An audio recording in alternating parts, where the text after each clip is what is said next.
1 João 1, a partir do primeiro versículo, diz assim: o que era desde o princípio, o que ouvimos, o que vimos com os nossos olhos, o que contemplamos e as nossas mãos apalparam.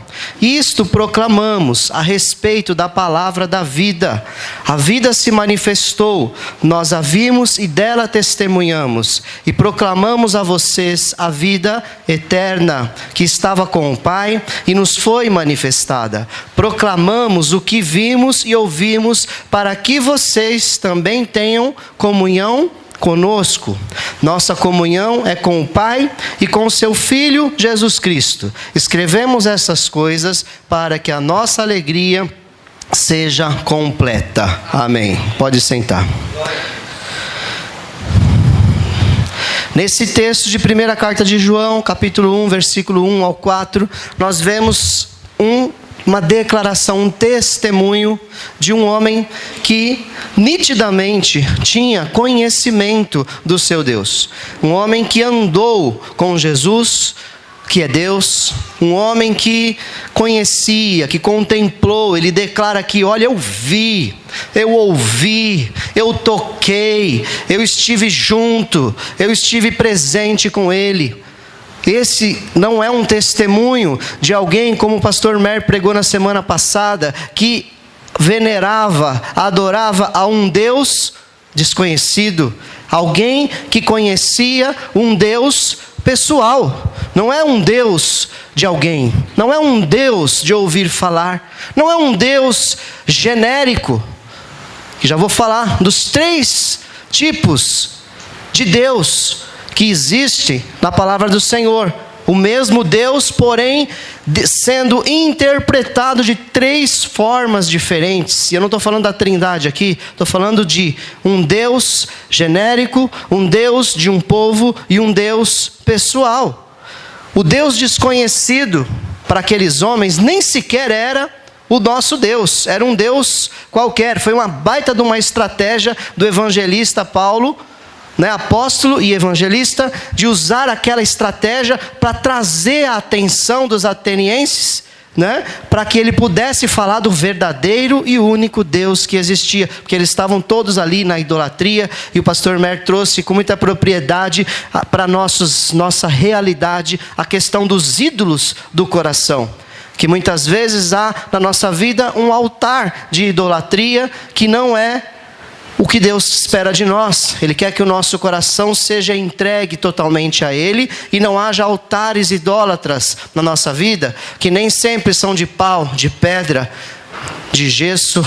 Muitas vezes são altares de idolatria feitos que são um dinheiro, honra, status, poder, um filho, um casamento, um emprego, qualquer outra coisa que tome o lugar de Deus é um altar idólatra.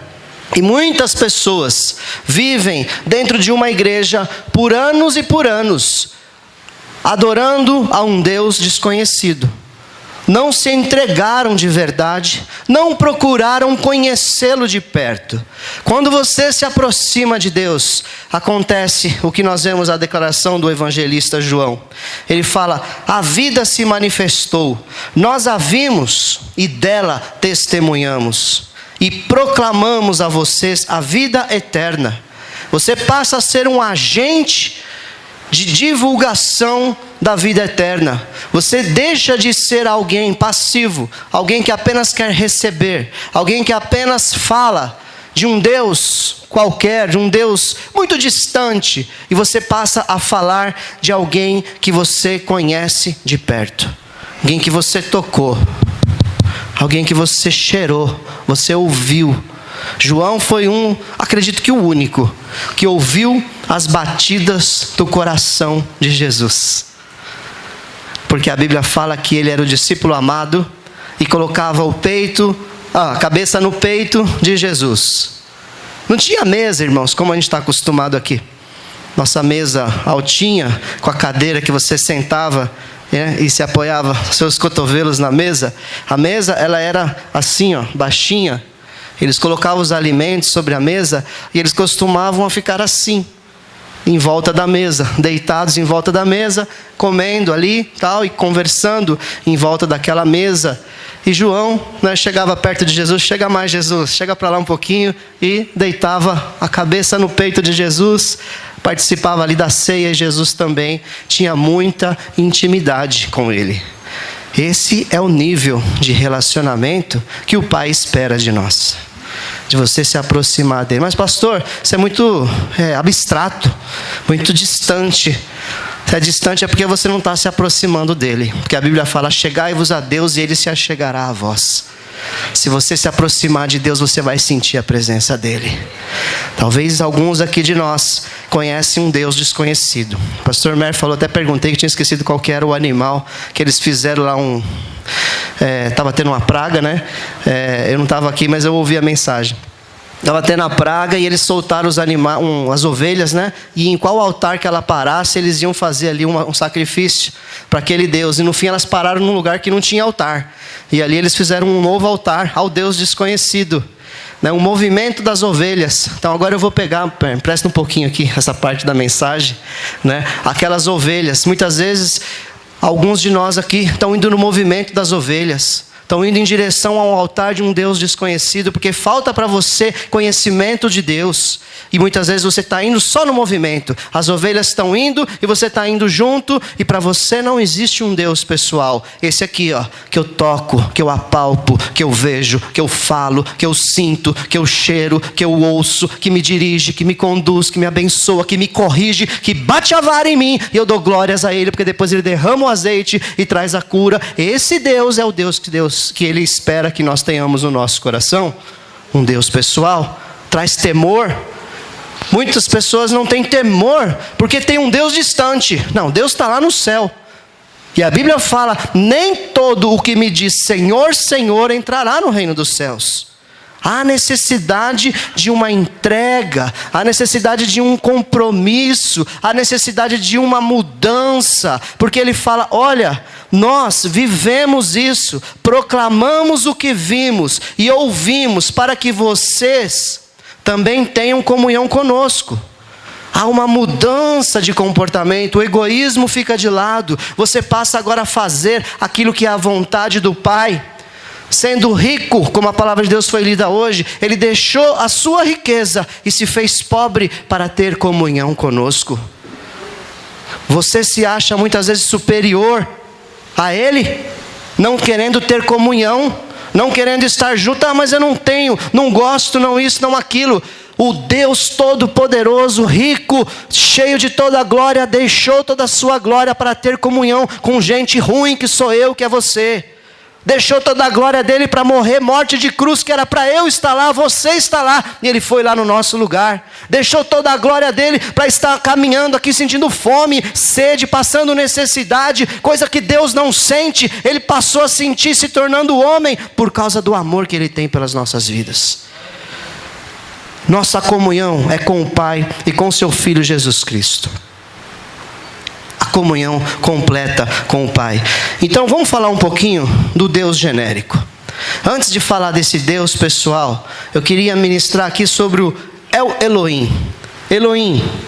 A palavra Elohim significa força, poder, todo-poderoso, majestoso. O Deus Criador. O Elohim é um Deus genérico. Inclusive, a gente comentava na célula na quinta-feira que quando você fala Deus, em qualquer reunião que você está, se não for um ateu, dificilmente você vai ter problemas naquela conversa. Se você falar Deus é isso, Deus é aquilo, Deus é bom, Deus, Deus e Deus, as pessoas não costumam te rejeitar. Mas quando você dá um nome para esse Deus, quando você diz Jesus, o meu Deus, você identificou algo. Aí agora a coisa muda. Porque você não está mais falando de um Deus genérico. Esse Deus genérico, inclusive, é o que está lá em Gênesis capítulo 1, que fala: no princípio criou Elohim. No princípio criou Deus, os céus e a terra. Ali está falando de um Deus genérico. Um Deus no plural, inclusive. E isso traz para nós aqui, desde o capítulo 1 de Gênesis, no versículo 1, sobre a Trindade, o Pai, o Filho e o Espírito Santo. Elohim está no plural, no hebraico. Então fala de um Deus que indica Pai, Filho e Espírito Santo, mas ainda não identifica. Ainda é um Deus genérico que todos aceitam. Tanto que lá não está falando o Deus de alguém que criou todas as coisas. O Criador, Ele é Criador do universo todo. Ele criou todas as coisas, independente de alguém que crê ou não crê, independente da pessoa achar que Ele existe ou não existe. Ele é o Deus Todo-Poderoso. E Ele se identifica dessa maneira. O Elohim, diga assim, o Elohim é um Deus genérico. Ele é poderoso, mas ele ainda é genérico. Ele não identifica você como adorador. Existe também um outro tipo de nomenclatura para Deus, que é o Eloheno. Primeiro Elohim, que é um Deus todo-poderoso, genérico. Tem o Eloheno. Eloheno identifica o Deus de um povo. É o nosso Deus. Nesse momento você está numa comunidade, você está em comunhão e você declara o nosso Deus. Ainda não está trazendo para o lado pessoal. Eu me lembro inclusive, e você vê como é verdade isso que eu estou falando sobre você falar Deus e não haver resistência. Um pastor muito amado, ele comentou com a gente que ele estava numa reunião de família. E quando ele orava ou quando ele ministrava alguma coisa, eu não me lembro, ali para os parentes, né, tinham católicos, tinham espíritas, tinham ali algumas pessoas, e ele falou assim, o nosso Deus, isso e aquilo, o nosso Deus, aquilo, não sei o quê. E ele ministrou dessa maneira, citando, né, ali na mensagem, o nosso Deus. E aquilo, um dos familiares ali falou, olha, gostei de você. Gostei de você porque você não falou o meu Deus. E você separou a gente da conversa, né? Você falou o nosso Deus. Eu vou ter que agora fazer uma visita na sua igreja, né? Funcionou, né? Até ali a estratégia, né? Foi direção de Deus para fazer daquela maneira, para quebrar, né, a barreira, porque ali tinha uma pessoa que ela não conseguia aceitar Jesus quando ela era separada, ela era discriminada. Mas a partir do momento que ele veio para a igreja, essa pessoa se converte e entende que não é um Deus igual para todo mundo. O pastor foi sábio, assim como Paulo falou, esse altar ao Deus desconhecido, ele não estava dizendo que aquilo ali era um altar de Deus, o Deus Todo-Poderoso, mas ele usou de uma estratégia e da mesma forma. Mas esse não é ainda um relacionamento tão íntimo. Ainda é um relacionamento mais distante, já ainda é um relacionamento de grupo. E nós vemos isso em Daniel 3,17, quando ele fala assim, eis que o nosso Deus, eis que é o Eloheno, nosso Deus, a quem nós servimos, pode nos livrar da fornalha de fogo ardente, e ele nos livrará da tua mão, ó rei. Quando Ananias, Misael e Azarias, vulgos Sadraque, Mesaque, Abednego, estão ali diante de Nabucodonosor, eles estão em grupo. E eles chegam para o Nabucodonosor e falam, o nosso Deus, identificando um povo, identificando uma comunidade. Então não há nenhum erro em você falar é o Elohim, não há nenhum erro em você falar é o Eloheno, ou seja, o Deus Todo-Poderoso, o nosso Deus. Não há erros nisso. A Bíblia é clara. O que eu estou falando aqui é de relacionamento. E nós já vamos chegar nessa parte. Quando ele fala aqui, olha, Nabucodonosor, o nosso Deus a quem nós servimos vai nos livrar. Quando a igreja se reúne para orar, nós clamamos ao nosso Deus, um Deus comum. E você clama pelo Brasil, você clama pela sua rua, pela sua cidade, você clama pelos seus familiares. Nós clamamos aqui juntos, aqui como igreja, e nós vemos que Deus responde à oração do seu povo. Quando o povo se reúne, quando o povo clama, Deus vem dos céus e sara. Quando o povo se humilha diante do Senhor, pede perdão, a Bíblia fala que Ele desce do céu, sara, responde às orações e age daquela maneira. Quando o apóstolo Pedro foi preso no início do livro de Atos, a primeira coisa que a igreja fez não foi fazer um protesto diante dos romanos com bandeiras, faixas e cartazes e gritando, abaixo Roma, abaixo imperador, porque estão perseguindo os cristãos. Não, eles se fecharam num lugar naquela casa e começaram a orar, a interceder, e juntos eles oraram ali.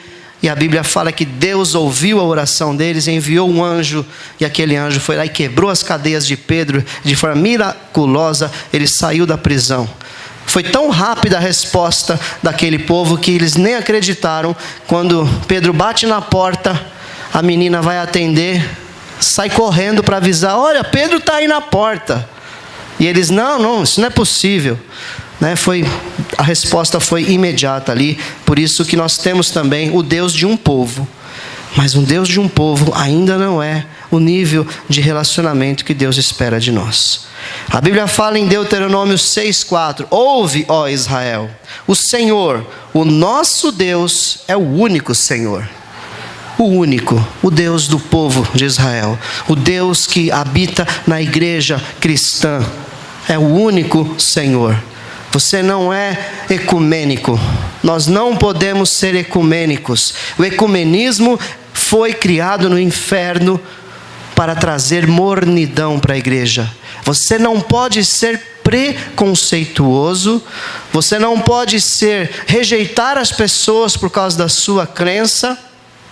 Você precisa orar, interceder. Você não rejeita, você não ataca no sentido agressivo.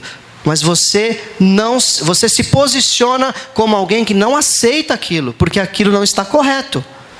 É isso que nós temos que fazer. Não admita o ecumenismo. Deus, importante é servir a Deus.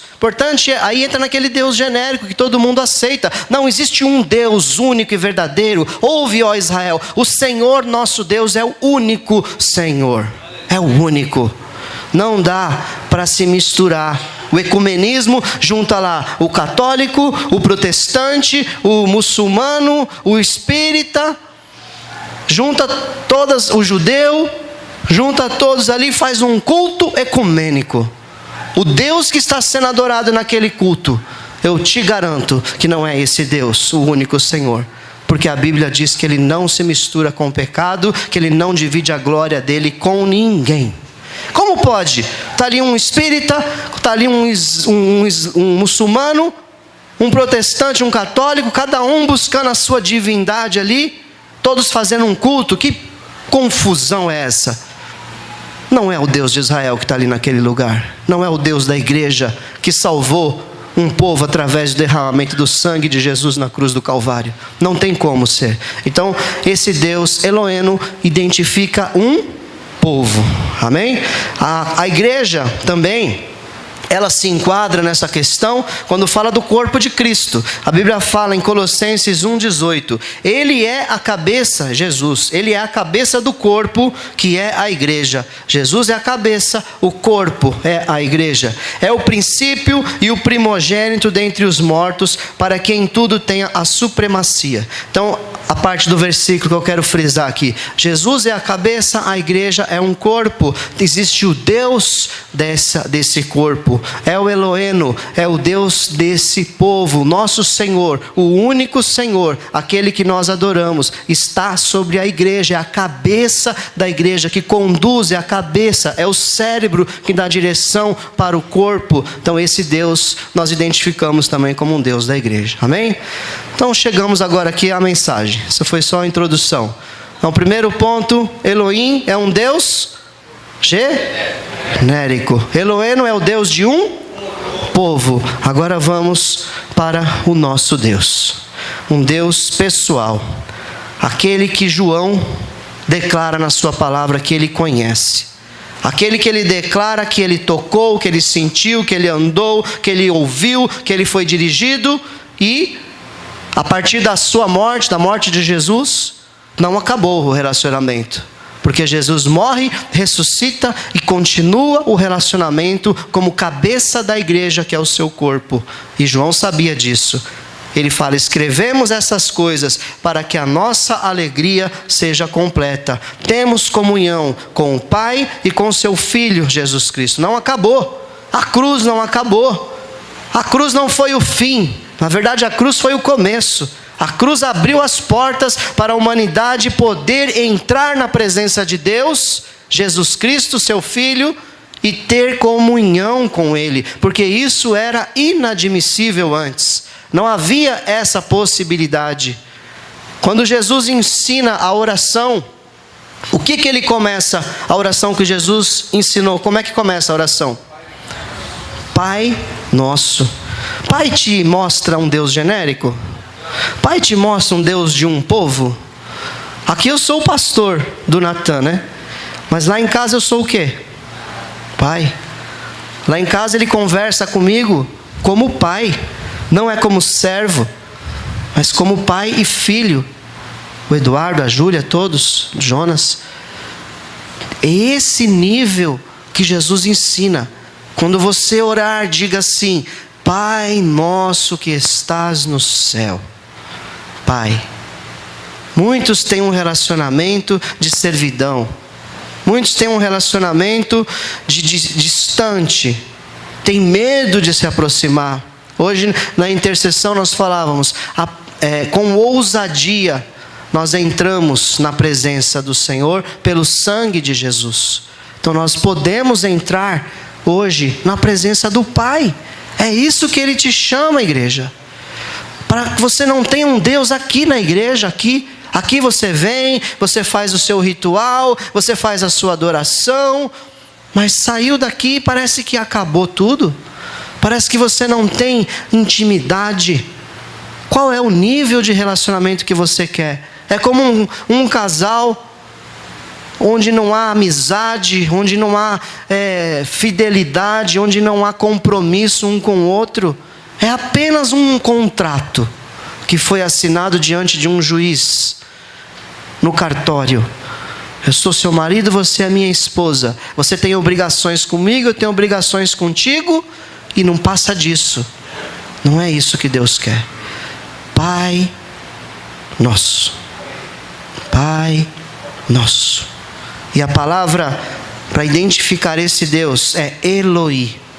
Não é Elohim, não é Eloeno, é Eloi. I, apenas um I no final. Pode ser Eloá também, ou Eloé. Depende do contexto, são sinônimos. Nós vamos usar o Eloi, porque Jesus, quando estava na cruz, Ele clama. E você vê a intimidade que Ele tinha, porque Ele não clama: Elohim, Deus Todo-Poderoso, me livra. Onde é que o Senhor está nessa hora? Ele não disse: Eloeno, nosso Deus. Estava ali as mulheres e João ali ao pé da cruz. Ele poderia identificar ali agora uma oração junto com a igreja que estava ali e chamar um Deus da igreja, o Deus de um povo. Não, ele diz: Eloi, Eloi, lema sabachthani. Deus meu, por que me desamparaste? Deus meu. É esse o nível que Ele espera de nós. Você vê depois da ressurreição de Jesus, que quando Maria vai até o sepulcro, procurar ali, levar ali as especiarias, porque eles tinham esse hábito de embalsamar, para o morto ficar cheiroso vários dias. Eles iam lá, passava lá as ervas lá, né, cheirosas. Quando, voltando um pouquinho, quando aquela mulher derrama o perfume precioso em cima de Jesus, né, quebra ali o vaso de alabastro onde tinha o perfume, derrama sobre ele. Ele fala: não repreendam ela está me preparando para o dia da minha morte, né? Como um sinal ali, ele estava dizendo: estou sendo perfumado para ser morto e depois vou ressuscitar. Então Maria vai até o sepulcro com as especiarias para dar continuidade a esse processo. Só que o sepulcro está vazio, ela não encontra, fica desesperada. Ela olha para lá, olha para cá, de repente ela vê um homem e ela pensa que é o jardineiro, o que cuidava ali do cemitério ali, da cova de José de Arimateia, né? E ela fala: onde é que está meu Senhor? Por que você está procurando o vivo dentre os mortos se ele ressuscitou? E ela fala: mas onde está o meu Senhor? E aí quando ele fala com ela, ela identifica, ele fala: Maria! Ela entende aquela voz, Maria! Ela identifica aquela voz e ela dá um grito. Ela fala: Rabone! O que significa isso? Por Porque ela não falou Rabi. Todos o chamavam de Rabi, porque Rabi é um mestre, algum mestre, mas Rabone é o meu mestre. E ela identifica aquele Jesus ressuscitado agora, meu mestre, meu condutor, meu guia, meu amigo, meu pai, meu Senhor. É isso que Deus espera de você, igreja. Rabi ou Rabone? Rabone. Quando Jesus ensina a oração, o que você leva de informação para a tua vida? Você é filho ou você é servo? Eu vi uma pregação essa semana em que a pastora falava a respeito disso, sobre o filho pródigo. E ela dizia que o filho que ficou em casa, ele reclama ao pai dizendo assim: olha, eu te sirvo a minha vida toda e nunca matou nem um cabrito para a gente festejar aqui com os meus amigos. Agora esse aí foi embora, levou a herança, gastou tudo com as prostitutas. Agora volta aí com essa cara lavada. Estou interpretando aqui. Volta aí com essa cara lavada. E você mata o bezerro cevado. O bezerro cevado era um animal especialmente reservado para um dia especial. E aí o pai fala para aquele filho: filho, eu tenho sempre estado contigo, você tem estado comigo, todas as minhas coisas são tuas, tudo que eu tenho é teu, mas era necessário festejar, porque esse teu irmão estava perdido e foi achado, estava morto e reviveu. Olha só a diferença de relacionamento. Ele estava a vida inteira com o seu pai, a vida inteira na igreja, trazendo para os nossos dias agora, só que como servo, não entendendo que você é filho, que você se achega à presença de um pai que te ama, e não à presença de um juiz que te condena. Você chega à presença de um juiz que te perdoa. Se você confessar os seus pecados, você será perdoado. E entra na condição de filho. Porque o filho pródigo, enquanto ele estava lá no meio do pecado, ele estava afastado do seu pai. Quando ele volta, a primeira coisa que ele fala: pai, pequei contra o céu e pequei contra ti. Torna-me como um dos teus empregados. E o pai o abraça, coloca anel no dedo, troca as roupas dele, sandália nos pés, manda matar o bezerro cevado e faz uma grande festa, porque ele estava perdido e foi encontrado. Ele entendeu. Pode ver lá, quando ele estava lá no meio do pecado, esse jovem filho pródigo, ele fala assim: na casa do meu... Ele falou na casa do meu Senhor? Na casa do meu pai. Ele sabia que mesmo lá, ele tinha um pai. E ele volta para a casa do pai, confessa o seu pecado, e o pai o perdoa, e o abraça e faz uma grande festa. É isso que o pai espera de nós, amém, querido? Salmos 16, 2 diz assim: digo ao Senhor, tu és o meu Senhor, além de ti não tenho outro bem. Meu Senhor, não o Senhor, aquele Senhor, o Senhor da igreja, o Senhor Todo-Poderoso, o meu relacionamento, intimidade, conhecimento. Amém, querido? Está entendendo a mensagem? É simples a mensagem, não é complicada não. Elohim, Eloeno, Eloi. Os três representam Deus. Mas qual que ele espera que você se relacione? Eloi, o seu Deus pessoal. Agora, isso requer de você reconhecê-lo também. Porque muitas pessoas estão com o Deus da igreja, o Eloeno, caminhando junto com o povo. O povo saiu do Egito porque o povo clamou, o povo pediu, e Deus ouviu as suas orações, enviou um libertador chamado Moisés, e o povo saiu do Egito com mão forte, como diz a palavra do Senhor.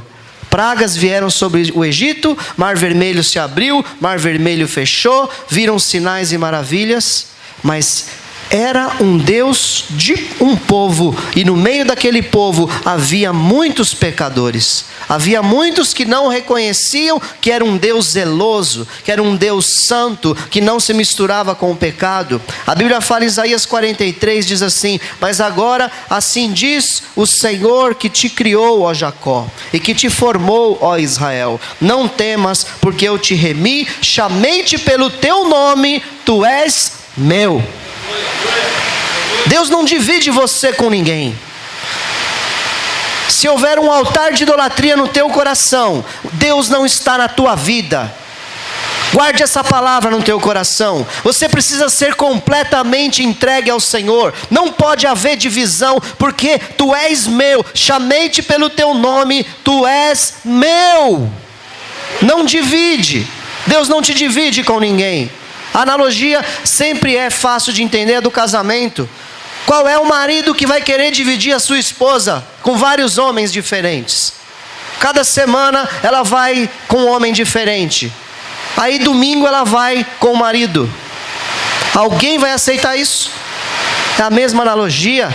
E na Bíblia está do começo ao fim mostrando esse relacionamento de marido e esposa. Deus como marido, a igreja, Israel como a esposa.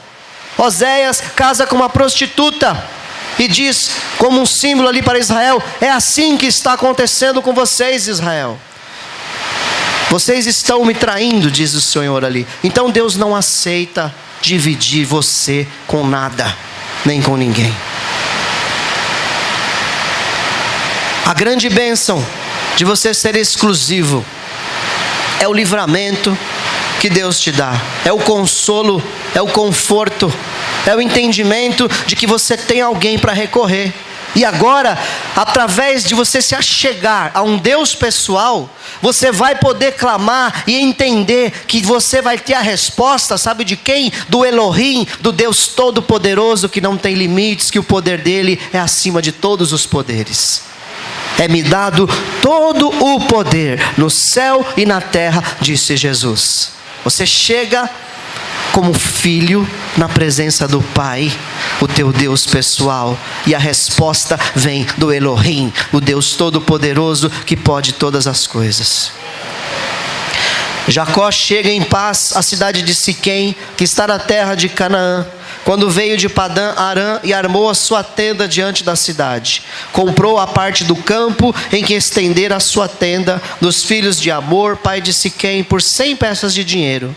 Então levantou ali um altar e chamou-lhe El Eloé Israel, ou Deus, o Deus de Israel, o meu Deus pessoal. Então quando Jacó chega em paz, depois de ter empreendido uma viagem perigosa, onde haviam salteadores, onde haviam ladrões, assassinos, a terra cheia de violência, quando ele chega em paz ali, ele compra ali um pedacinho de chão, de terra, e ele faz um altar e diz: aqui eu consagro ao meu Deus, porque ele me livrou dos meus inimigos, ele me trouxe em segurança até este lugar. El Eloé, ou El Eloi, o Deus de Israel. Então Jacó não se referiu a um Deus genérico, mas sim ao Deus que ele conhecia. Aquele que apareceu para ele numa visão de uma escada, onde ele via a escada subindo até o céu, anjo subindo, anjo descendo, e ele fala: meu Deus, eu não estou em outro lugar senão na casa de Deus. E ali ele levanta um altar também ao Senhor, e Deus fala com ele naquele lugar. É esse Deus que ele busca, um Deus pessoal. E olha que naquele tempo não tinha Bíblia, irmãos. Naquele tempo não tinha profeta. Naquele tempo não tinha igreja. Naquele tempo não tinha templo. Mas o Deus pessoal, ele sempre se apresentou às pessoas que o buscavam, que o procuravam. Há uma grande desculpa de muitas pessoas dizendo assim: ah, mas eu não tive oportunidade, eu não conheci. Às vezes a gente pensa assim: mas como é que Deus vai fazer com aqueles países onde o evangelho não é pregado ainda? Pode ter certeza que esse Deus que apareceu para Abraão lá na terra dele, é esse Deus que apareceu para Jacó quando ele estava no caminho ali sozinho. Esse Deus aparece também para essas pessoas, se manifesta, porque a Bíblia fala que os céus manifestam a glória de Deus e o firmamento anuncia a obra das suas mãos. Deus se manifesta a todo aquele que tem um coração aberto e sincero para buscá-lo. Existem testemunhos que muçulmanos estão tendo sonhos, estão sonhando com a cruz, estão sonhando com Jesus, estão se convertendo nos lugares onde não se pode pregar o evangelho, porque a pessoa levanta a sua voz e ela é morta. Jesus tem aparecido em sonhos e muitos muçulmanos têm se convertido. São muitos, irmãos, têm se convertido, porque aquele que é sincero, Deus se manifesta a ele. Amém, querido? E é um Deus pessoal. Um exemplo muito legal, abre aí Daniel capítulo 6.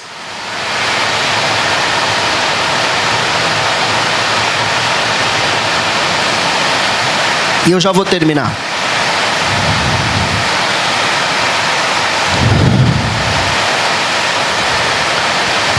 Glória a Deus pela chuva.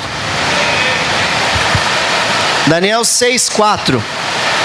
Nisso, os presidentes e os sátrapas, que são os prefeitos lá, procuravam achar ocasião contra Daniel a respeito do reino, mas não podiam achar ocasião ou falta alguma, porque ele era fiel e não se achava nele nenhum erro nem falta. Pelo que esses homens disseram, nunca acharemos ocasião alguma contra este Daniel, a menos que a procuremos no que diz respeito à lei do seu Deus. Eles sabiam que Daniel era fiel, através do testemunho daquele homem, um jovem que não se contaminou, um jovem que foi para o meio do inferno. A Babilônia na Bíblia é o símbolo de tudo aquilo que não presta. Você e eu não temos desculpa de dizer que o mundo está envolto no pecado e que não dá para ter santidade, porque igual a Babilônia não tinha. E esse jovem se manteve fiel, sincero. Deus honrou esse jovem. Ele se tornou um grande político lá na Babilônia. Era respeitado. Tanto que esses aqui invejosos queriam tramar alguma coisa para derrubar ele, porque era um grande concorrente. Ele conseguiu ser político e ser honesto. Aleluia. Não tem desculpa. E eles falam, olha, na política a gente não vai achar, nós não vamos achar na vida pessoal, nós vamos ter que criar alguma lei que vai fazer Daniel não obedecer, porque essa lei vai ser contrária aos princípios que o Deus dele disse para ele. Para nós é da mesma forma. O inimigo coloca na sua frente coisas para você violar os princípios, porque o diabo, teu adversário, ele sabe que no momento em que você desobedece ao teu pai, você quebra a comunhão com ele, você violando os princípios dele, porque Deus não participa de pecado. Então eles entenderam assim, ele é tão fiel que nós não vamos conseguir derrubar ele, então vamos criar uma lei que faça com que ele viole a lei do rei, porque ele não vai violar a lei do Deus dele, porque ele tem um Deus pessoal.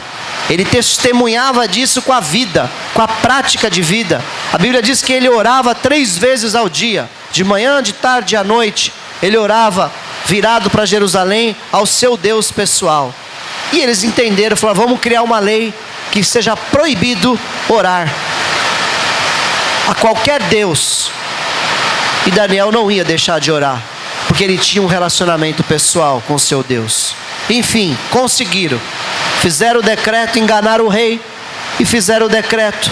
Pegaram Daniel orando, levaram ele na presença do rei e falaram, olha, ele está te desobedecendo, rei. Está orando a um outro Deus. O rei ficou triste, porque o rei gostava de Daniel. Mas a palavra do rei não volta atrás. Mandou prender Daniel, jogou na cova dos leões. Eu garanto que os inimigos dele estavam felizes. Passaram a noite bebendo, comemorando, festejando. Destruímos o nosso inimigo. Mas o rei passou a noite em claro. Incrível, né? Um homem de Deus faz até um ímpio mudar o seu comportamento. O rei não comeu, o rei não bebeu, passou a noite em claro, preocupado com Daniel, e faz algo aqui que para mim é incompreensível. Deus colocou fé no coração do rei. Para mim isso é incompreensível.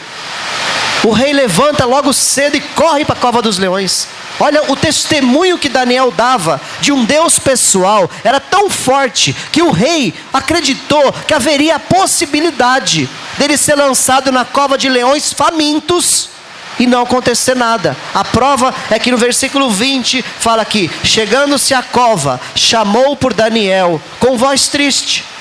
Foi meio, mas eu vou. Daniel falava que o Deus era tão poderoso.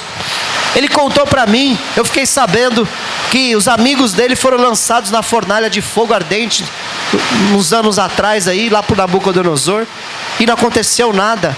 Quem sabe, né? Não aconteceu. Chegou triste e falou: Daniel, servo do Deus vivo, dar-se-ia o caso que o teu Deus, Elohim, a quem tu continuamente serves, tenha podido livrar-te dos leões? Aí ele ouve uma voz lá de dentro: o meu Deus enviou o seu anjo, versículo 22. O meu Deus enviou o seu anjo, fechou a boca dos leões, e eles não me fizeram mal algum, porque foi achada em mim inocência diante dele, e também diante de ti, ó rei, não tenho cometido delito algum.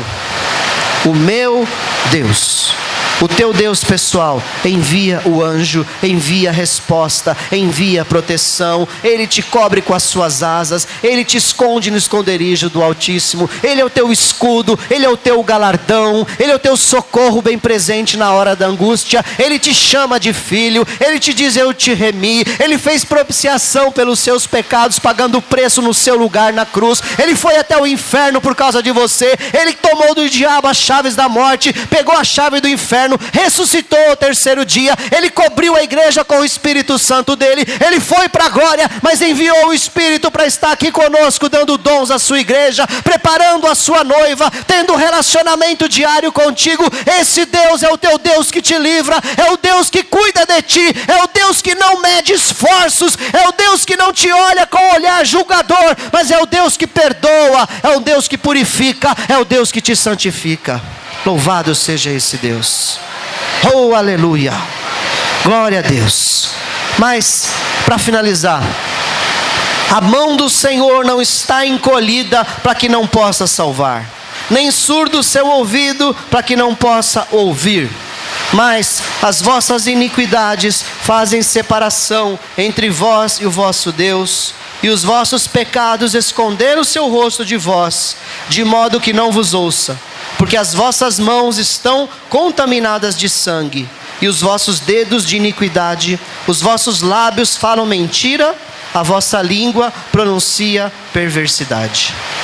Está claro que se não houver separação de pecado, Deus não pode habitar em você.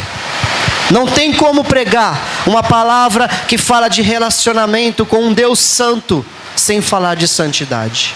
Se não houver santidade na tua vida, se você não rejeitar o pecado, se você não lutar contra as suas fraquezas, querido, não quer dizer que você não tenha fraquezas. Isso aqui não quer dizer que você não caia. Isso aqui quer dizer que se você não luta, que se você aceita o pecado como normal na sua vida, isso faz divisão entre você e Deus. E aí Deus nunca será um Deus pessoal, porque Ele não pode habitar em templo sujo. Ele não pode habitar em templo que pratica a iniquidade. Nós precisamos nos posicionar e lutar contra o pecado diariamente, até a volta do Senhor. Muitas vezes não vem bênção, muitas vezes não vem, as coisas não acontecem na nossa vida, porque há pecado escondido. Pecado não confessado é o maior câncer na vida de um cristão. Se você quiser uma chave espiritual para a tua vida, procure alguém de extrema confiança, e abre o seu coração e conte todos os seus pecados. Confesse. Peça para essa pessoa orar por você. Um servo de Deus, uma serva de Deus, que ore por você. E se você for essa pessoa procurada, eu quero te dizer que você não é juiz, nem conselheiro nessa hora você não é. Você vai orar. E a Bíblia fala que a oração da fé curará. Se confessar os seus pecados, Ele é fiel e justo para perdoar os seus pecados e te purificar de toda injustiça. E o Deus pessoal virá habitar na sua vida. Porque a Bíblia fala aqui, lá em João, nessa mesma carta, aquele que afirma que permanece em Jesus deve andar como Ele andou. Isso é o esperado de cada um de nós. Falta comunhão? Falta santidade? Deus não pode andar contigo, porque aquele que afirma que permanece nele deve andar como ele andou. Amém? Feche os seus olhos, eu quero orar por ti. Senhor, Pai querido, eu sou limitado, Pai, no meu alcance. Minhas palavras, Senhor, não podem alcançar, mas a Tua palavra pode. O Teu Espírito Santo pode. Por isso eu te peço que o Senhor convença agora, coração que está endurecido, que ouve a palavra de forma crítica, que não aceita a determinação da Tua palavra. O Senhor diz hoje que Ele tem misericórdia de ti, que Ele quer te purificar, quer te transformar. Mas as reservas, as armas carnais, humanas, têm que ser tiradas da sua vida. Você precisa se lançar aos braços do Pai, confessar os seus pecados, que Ele vai te purificar.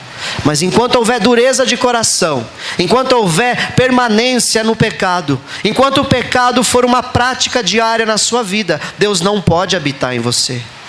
Se não há comunhão, se não há santificação, se não há dedicação a um Deus pessoal, um Deus que largou tudo por amor a nós, não há reconhecimento de que você se converteu verdadeiramente. Em nome de Jesus, que o Senhor te fortaleça, se apresente a ti, te ajude, que você tenha coragem de se aproximar de Deus, o seu Deus pessoal, o Pai, como filho se achegue ao Pai, e confesse, e deixe, e você alcançará a misericórdia.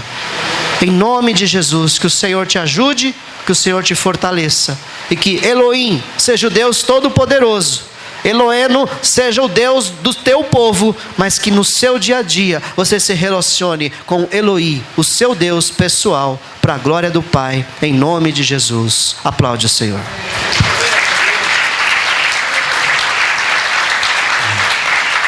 Glória a Deus. Pode ficar de pé.